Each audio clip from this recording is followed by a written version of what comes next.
Hasan adalah seorang santri muda yang sejak kecil sudah dikenal di pesantren karena ketekunannya yang luar biasa. Ia bukan hanya rajin menghafal kitab-kitab kuning, tetapi juga haus akan ilmu hakikat yang lebih dalam. Di matanya, dunia ini terlalu sempit jika hanya diukur dengan logika. Ia sering merenung usai salat malam, bertanya pada dirinya sendiri tentang makna hidup, tentang ruh, tentang hakikat penciptaan yang tidak seluruhnya bisa dijelaskan lewat akal. Semakin dalam ia belajar, semakin ia merasa kosong, seolah ilmu yang ia timba hanyalah kulit dari sesuatu yang jauh lebih dalam dan tersembunyi. Maka suatu hari, ia memantapkan hati untuk mencari jawaban yang tidak bisa ia dapatkan di pesantren biasa. Tujuan yang ia tuju bukanlah pondok lain, bukan pula kota besar tempat ulama berkumpul, melainkan sebuah tempat yang ditakuti kebanyakan orang, Alas Purwo, hutan keramat di ujung timur Pulau Jawa yang konon dihuni oleh makhluk-makhluk gaib dan menjadi tempat para wali menyendiri. Kabar tentang Alas Purwo sudah lama beredar di kalangan santri. Ada cerita tentang suara azan dari tengah hutan, makam wali yang tak diketahui namanya, bahkan tentang orang-orang yang masuk ke sana dan tak pernah kembali. Namun Hasan justru tertarik. Baginya, jika di dalam kegelapan hutan itu ada secercah cahaya ilmu dari Sang Pencipta, maka layaklah ia menempuh jalan yang sunyi dan menakutkan itu. Suatu malam, usai tahajud, ia memberanikan diri menemui kiai pesantren, Kiai Maruf, seorang alim sepuh yang sudah seperti ayah kedua baginya. Dengan suara mantap tapi penuh rasa hormat, Hasan berkata, "Kiai, saya ingin menempuh jalan yang lebih jauh. Saya ingin mencari ilmu langsung dari Allah lewat jalan yang tidak biasa." Sang kiai memandangnya lama, seakan hendak menembus isi hatinya. Mata sang kiai sayu, tapi tidak menyimpan kemarahan. Justru yang keluar adalah senyuman tipis. "Kemana kau akan pergi, Le?" tanya kiai dengan lembut, meski ia tampaknya sudah tahu arah pembicaraan itu. Hasan menjawab dengan jujur, "Saya ingin ke Alas Purwo. Saya ingin menemui penjaga ilmunya, kalau Allah mengizinkan." Ruangan mendadak sunyi, hanya suara angin malam yang menyentuh jendela kayu. Sang kiai memejamkan mata sejenak, lalu membuka kembali dengan tatapan penuh kasih. "Kalau itu memang jalanmu," katanya pelan, "jangan kau tinggal salat malam, bawa Al-Quran, dan jangan lupa, jangan sekali-kali bergantung pada siapapun kecuali Allah. Di sana, kau tak hanya belajar, tapi diuji." Hasan menunduk penuh rasa syukur dan haru. Ia mencium tangan sang guru, tahu bahwa ini mungkin pertemuan terakhir mereka dalam waktu yang lama. Pagi harinya, Hasan berkemas diam-diam.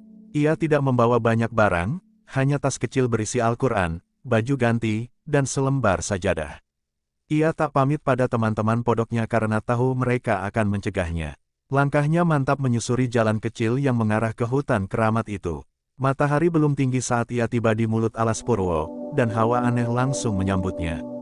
Tidak ada suara burung, hanya desir angin yang seakan berbicara dalam bahasa lain. Hasan membaca basmalah, lalu melangkah masuk tanpa menoleh ke belakang. Dalam hatinya hanya satu keyakinan, siapapun yang mencari Tuhan dengan sungguh-sungguh, pasti akan dipertemukan. Langit menjelang subuh ketika Hasan kembali menemui Kiai Maruf untuk terakhir kalinya. Tidak seperti malam sebelumnya yang penuh kebimbangan, kini wajah Hasan tampak tenang. Di serambi masjid kecil tempat sang kiai biasa menghabiskan waktu tafakur, Hasan duduk bersimpuh. "Kiai," ucapnya pelan, "saya akan berangkat hari ini." Kiai Maruf membuka matanya yang mulai renta, menatap santri kesayangannya itu dengan dalam. "Aku tahu kau akan tetap pergi meskipun aku tahan, Le," katanya lirih, "dan aku juga. Tahu hatimu sudah kuat, tapi ketahuilah, jalan yang kau tempuh bukan jalan para pemula. Di sana bukan hanya ilmu yang akan kau temui, tapi juga bayang-bayang dirimu sendiri." Hasan menunduk, tak berkata-kata. Ia merasa berat meninggalkan kiai yang telah membimbingnya selama belasan tahun, namun dorongan batin untuk menempuh jalan sunyi itu lebih besar dari rasa takut akan bahaya. Kiai Maruf lalu mengeluarkan sesuatu dari balik jubahnya, sebuah mushaf kecil Al-Quran yang sudah usang di bagian pinggir. "Ini mushaf pemberian guruku dulu," katanya, "aku harap ini menuntunmu ketika akal tak lagi bisa menjelaskan, dan hanya iman yang bisa menunjukkan arah." Hasan menerimanya dengan tangan gemetar, mencium mushaf itu seperti mencium tangan ibunya. Ada haru yang menggelegak dalam dada, namun ia tahan agar tidak tumpah dalam air mata. Kiai kemudian mengajaknya salat 2 rakaat di musala kecil pesantren. Mereka salat berdampingan, dua generasi yang dipertemukan dalam satu niat, mencari ridha Allah. Seusai salam, Kiai Ma'ruf menepuk pundaknya.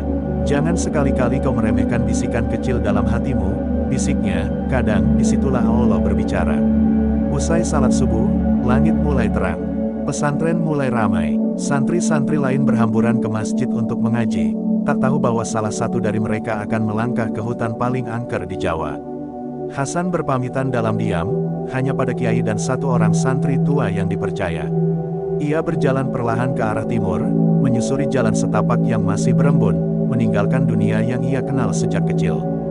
Di setiap langkahnya, terlintas wajah ibunya yang telah wafat, teman-temannya yang akan mencarinya nanti, dan pelajaran-pelajaran yang mungkin tidak akan cukup untuk menghadapi ujian yang sebenarnya. Namun sekali lagi, niat itu tak bisa dihentikan. Sebelum masuk ke mulut alas Purwo, Hasan berhenti di sebuah masjid kecil di desa terakhir. Ia berwudu, lalu salat duha. Di rakaat terakhir, ia menangis. Bukan karena takut, tetapi karena merasa akan benar-benar berpisah dari dunia yang selama ini ia jalani. Hatinya terasa kosong namun lapang. Setelah itu, ia membeli sebotol air dari warung kecil, lalu berjalan menuju batas rimba. Di sana, suara burung seolah berhenti. Pepohonan menjulang seperti pagar raksasa.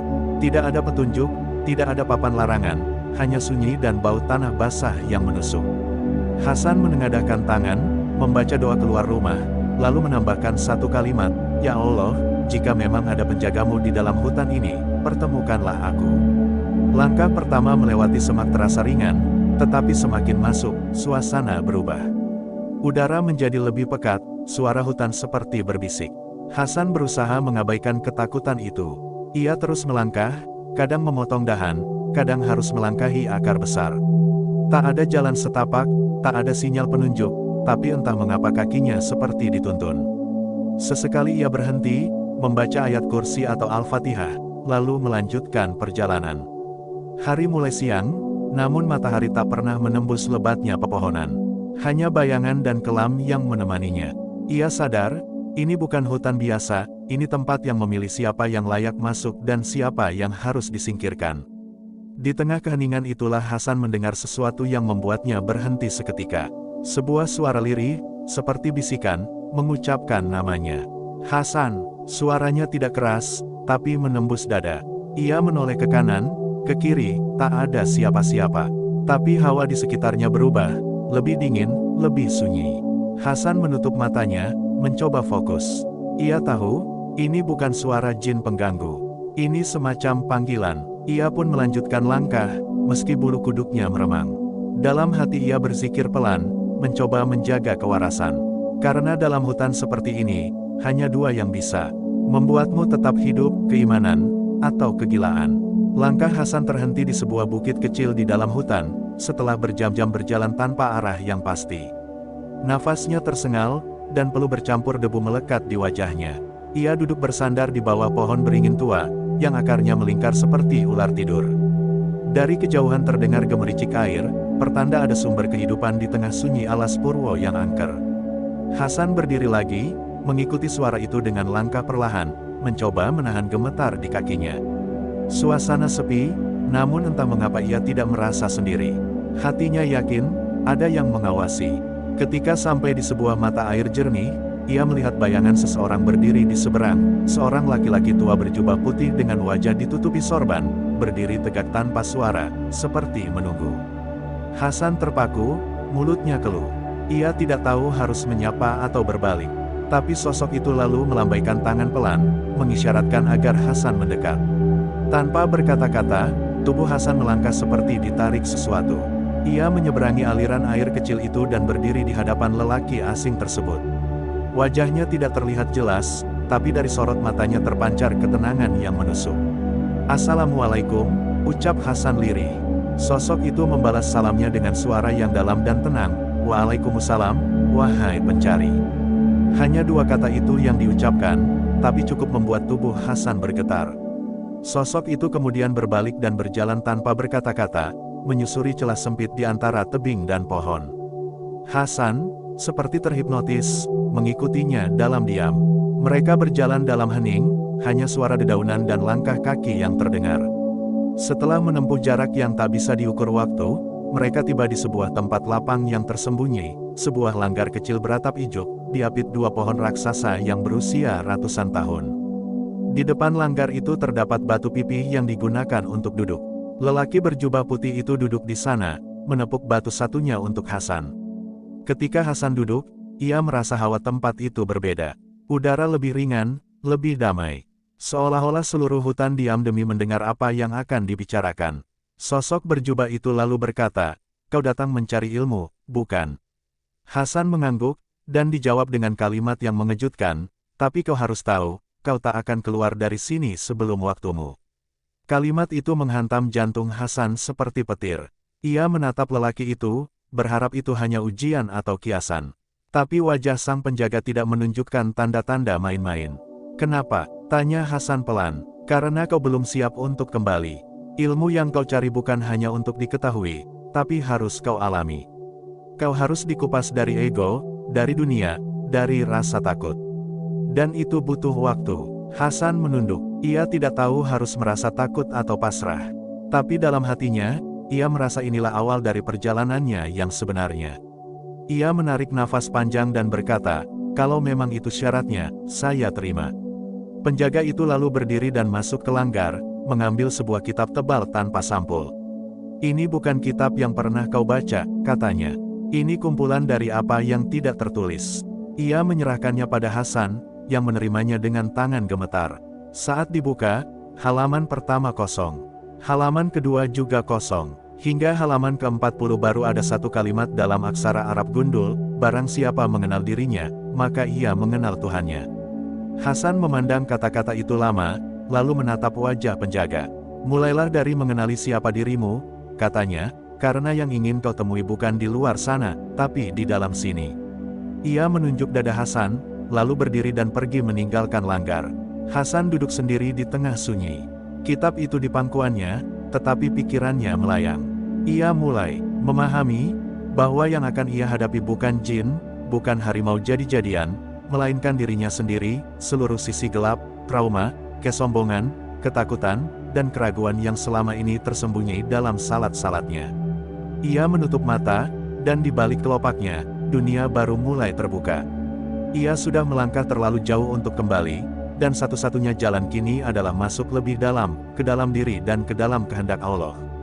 Hari-hari Hasan di dalam alas Purwo terasa ganjil. Ia tidak lagi tahu kapan siang berganti malam, karena cahaya matahari hanya sesekali muncul di sela dedaunan rimba yang rapat. Ia tinggal di langgar kecil yang disebut penjaga sebagai langgar hening. Tidak ada jam, tidak ada kalender, hanya zikir yang memisahkan waktu. Setiap pagi ia bangun bukan karena suara ayam, melainkan karena rasa gelisah yang mendorongnya untuk bersujud. Setiap malam ia terjaga bukan karena mimpi buruk, melainkan karena dorongan untuk membaca dan merenung.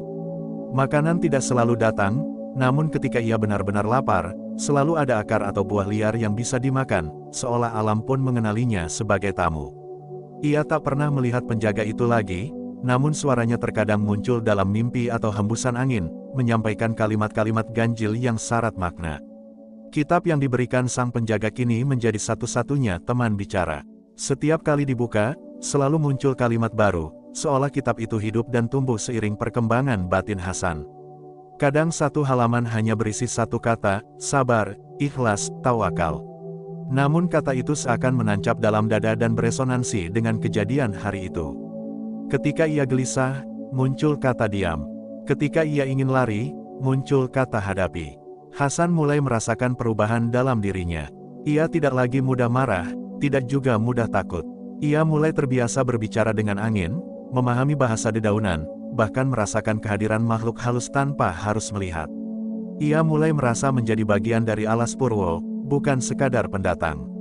Namun di balik itu semua, ia juga mulai merasa kehilangan sesuatu, waktu. Ia tidak tahu berapa lama ia telah di sana. Sebulan, setahun, atau lebih. Suatu malam yang terasa begitu panjang, Hasan bermimpi bertemu ibunya. Wajah sang ibu tampak muda dan tersenyum, namun suaranya seperti gema di gua kosong. "Pulanglah, Le, aku menunggumu." Hasan terbangun dengan dada sesak. Rasa rindu meledak tanpa ampun. Ia menangis di atas sajadah dari daun kering, menggenggam mushaf pemberian Kiai Maruf, berharap bisa menyentuh dunia luar walau sejenak. Tapi saat ia melangkah keluar dari langgar dan berniat mencari jalan pulang, ia malah kembali ke tempat yang sama. Ia mencoba berjalan ke utara, namun hanya berputar-putar. Ke selatan pun demikian, ia tersesat dalam lingkaran yang tak kasat mata. Ia pun terduduk pasrah di tanah, menangis dalam diam. Di saat itulah ia mendengar suara tawa, kecil dan mengejek. Dari balik pepohonan muncul sosok yang menyerupai dirinya sendiri, tapi dengan sorot mata penuh kesombongan. "Jadi ini yang kau kejar," kata bayangan itu, "kesunyian, kelaparan, tak ada yang peduli pada pencarianmu, Hasan. Dunia sudah melupakanmu." Hasan terdiam, bayangan itu duduk di hadapannya, seperti cermin yang retak. "Kau bisa kembali sekarang, kalau kau mau, lanjutnya, tinggalkan saja kitab itu. Bukankah lebih baik menjadi terkenal dan dihormati, daripada menua di hutan seperti orang gila?" Hasan menggenggam mushaf erat-erat. Bayangan itu menyeringai, lalu menghilang bersama angin. Sejak malam itu, bayangan-bayangan lain mulai muncul, mewujudkan rasa takut, rasa ragu, bahkan nafsu dan kemarahan. Setiap kali ia goyah, kitab itu menghitam sejenak, dan Hasan tahu, ia sedang diuji. Pada suatu malam yang lebih sunyi dari biasanya, Hasan terbangun dengan perasaan aneh. Langgar terasa terang meskipun tidak ada lampu. Saat ia membuka mata, ia melihat cahaya lembut menyinari kitab di depannya. Kitab itu terbuka sendiri, dan dari dalamnya muncul suara yang tak seperti suara biasa, lebih seperti gema doa dari dalam dada. "Bacalah," kata suara itu. Hasan mendekat, dan halaman kitab itu kini berisi satu kalimat panjang dalam aksara Arab yang belum pernah ia pelajari, tapi entah bagaimana ia bisa membacanya. Saat kalimat itu selesai dibaca, tubuhnya terasa ringan, dan jiwanya seperti tertarik keluar lalu kembali masuk. Dalam sekejap, ia bisa melihat isi hatinya sendiri, semua dosa, semua niat tersembunyi, semua luka yang belum sembuh. Malam itu Hasan menangis hingga fajar, bukan karena takut, tapi karena merasa melihat siapa dirinya sebenarnya. Ia selama ini berpikir ia sudah cukup berilmu, cukup sabar, cukup tawakal. Tapi kenyataan menunjukkan bahwa masih banyak kerak dunia yang menempel di jiwanya. Ia sadar bahwa menjadi ulama bukan soal pengetahuan, tapi soal kebeningan hati. Ia mulai membersihkan dirinya, tidak lagi hanya membaca, tapi merenung. Tidak lagi hanya zikir dengan bibir, tapi dengan hati. Ia mulai berbicara pada Allah seperti pada sahabat, dan malam-malamnya pun berubah menjadi pelayaran ruhani. Cahaya yang dulu samar, kini mulai menyala dalam dirinya. Ia tahu, waktunya belum tiba untuk keluar, tapi ia juga tahu, ia tidak akan lama lagi di tempat itu. Pada hari yang keberapa, Hasan tak lagi tahu, ia mendengar suara air terjun dari kejauhan. Suara itu tak pernah ia dengar sebelumnya, padahal ia telah ratusan kali menjelajah sekeliling langgar. Rasa penasaran membawanya berjalan ke arah suara, dan ia menemukan celah batu yang sebelumnya tertutup semak. Ia masuk ke sana, menyusuri lorong pendek yang berujung pada sebuah mata air bening dengan batu besar di tengah. Di atas batu itu, berdiri sang penjaga. Wajahnya kini terlihat jelas, bercahaya, namun tanpa usia. "Waktumu telah tiba," katanya pelan. Hasan menunduk, tidak bertanya apa-apa. Ia tahu, ini bukan akhir, tapi permulaan. Penjaga itu menunjuk ke arah mata air. "Celupkan wajahmu, dan lihat siapa yang akan kembali." Hasan melangkah, lalu mencelupkan wajahnya dalam air dingin itu. Saat ia membuka mata kembali, ia berada di pinggir alas Purwo. Rambut dan janggutnya telah memanjang, tubuhnya lebih kurus namun matanya bercahaya. Dunia di luar tak berubah banyak, namun waktu telah berjalan 10 tahun. Hasan tak menyadari itu, hingga seorang warga desa mengenalinya dan berteriak, "Hasan!" Santri yang dulu hilang. Kabar tentang kembalinya Hasan menyebar cepat. Kiai Ma'ruf sudah wafat, namun pesantrennya kini dikelola oleh murid-muridnya. Mereka menyambut Hasan dengan penuh haru. Dan sejak itu, Hasan yang selama 10 tahun menghilang, justru mulai dikenal sebagai sosok penuh hikmah, dan sedikit demi sedikit, namanya disebut sebagai salah satu ulama besar dari tanah Jawa, yang lahir kembali dari perut sunyi alas Purwo. Kembalinya Hasan ke dunia luar menggemparkan banyak pihak. Di kalangan pesantren, ia menjadi buah bibir.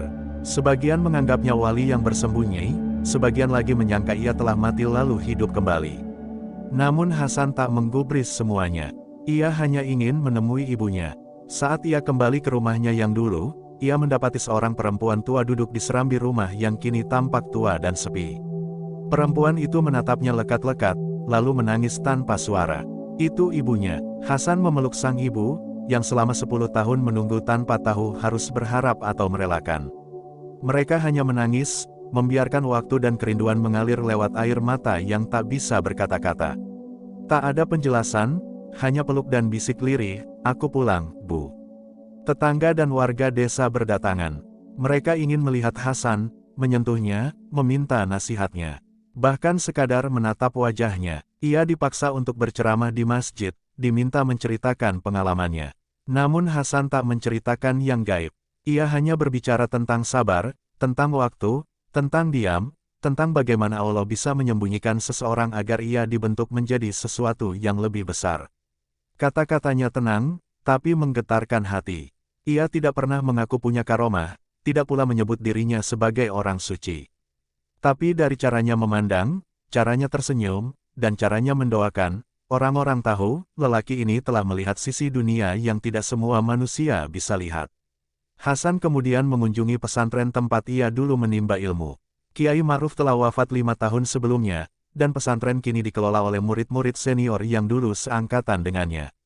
Mereka menyambut Hasan dengan peluk dan tangis, seolah melihat hantu masa lalu yang kembali bernyawa. Mereka mengajaknya berkeliling, memperlihatkan musala, ruang belajar, kamar-kamar santri, dan makam sang kiai. Hasan berdoa di pusara gurunya lama sekali, membisikkan ayat-ayat yang dulu diajarkan dengan rotan, dengan doa, dengan cinta. Di malam harinya, para santri berkumpul untuk mendengar petua Hasan. Namun ia tidak menyampaikan ceramah seperti biasa. Ia hanya mengajak mereka duduk diam dan berzikir dalam sunyi. Beberapa santri muda awalnya gelisah, tapi kemudian hanyut dalam keheningan itu. Setelah 1 jam, Hasan berkata, "Kalau kalian bisa duduk diam di hadapan Allah selama 1 jam tanpa bicara, itu lebih mahal daripada 1000 ceramah. Karena dari diam, kita bisa mendengar yang tidak terdengar." Sejak saat itu, langgar sunyi didirikan di sudut pesantren atas permintaan Hasan. Ia tidak mengambil jabatan apapun, tidak mau jadi kiai, tidak mau disebut guru. Ia hanya ingin menjadi teman sepi bagi mereka yang ingin mendekat kepadanya tanpa ramai. Namun justru karena itulah, orang-orang makin berdatangan. Mereka ingin belajar bukan hanya ilmu, tapi jalan dalam yang telah Hasan tempuh selama di alas Purwo. Suatu malam, Hasan bermimpi berada di sebuah langit yang sangat luas. Di sana, para wali terdahulu berkumpul dalam keheningan. Di antara mereka ada sosok yang ia kenali dari kisah-kisah, Sunan Kalijaga, Sunan Bonang, Syekh Siti Jenar, bahkan Syekh Abdul Qadir Jailani. Mereka semua berdiri melingkar, memandang Hasan tanpa kata. Tiba-tiba dari tengah lingkaran itu muncul cahaya yang menuntun Hasan naik ke ketinggian yang lebih jauh, dan di sana ia melihat bumi dari atas. Lautan luas, gunung yang menyala, dan garis-garis tak kasat mata yang membentuk jaringan ruhani. Ia melihat pesantren-pesantren seperti titik cahaya kecil, dan suara lembut berkata, "Bumi ini menunggu yang mampu menahan sepi." Hasan terbangun dengan tubuh bergetar. Ia tahu itu bukan mimpi biasa.